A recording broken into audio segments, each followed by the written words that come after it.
இதே நேரம் மற்றொரு தகவலை அவதானிக்கலாம்.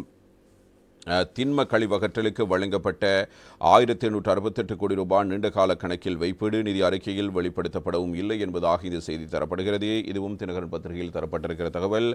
கொழும்பு மாநகர பிரதேசத்தில் திண்மக்கழிவு நீரகற்றல் கட்டமைப்பை மேம்படுத்துவதற்காக ஆசிய அபிவிருத்தி வழங்கிய 1868 கோடி ரூபாய் நிதியை பயன்படுத்தாமல் நீண்டகால வைப்பு தொகையாக கொழும்பு மாநகர சபையை வைத்திருந்தமை தெரிய வந்திருக்கிறது. இந்த நிதியை 2023 இறுதி வரைக்கும் நீண்டகால வைப்பு தொகையாக வைத்திருக்க நடவடிக்கை எடுத்துள்ளமை தெரிய வந்திருப்பதாக இந்த தகவலில் மேலும் குறிப்பிடப்பட்டிருக்கிறது.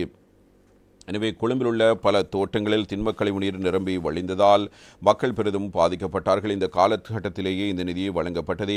கொழும்பு கொம்பனித்தெரி அதிரத்தில் நாகலகம் வீதி வனாத்தமுல்ல மற்றும் பிற தோட்டங்களில் சுமார் 1,00,000க்கும் மேற்பட்ட மக்கள் இதனால் பாதிக்கப்பட்டிருந்தார்கள். இதை கருத்தில் கொண்டு திண்மக்கழிவகற்றல் கட்டமைப்பை மேம்படுத்தும் நோக்கில் இந்த நிதியை வழங்கப்பட்டது. உரிய நோக்கத்துக்கு இந்த நிதியை பயன்படுத்தாமல் கொழும்பு மாநகர சபை விதிமுறைகளை மீறி செயற்பட்டிருக்கிறது.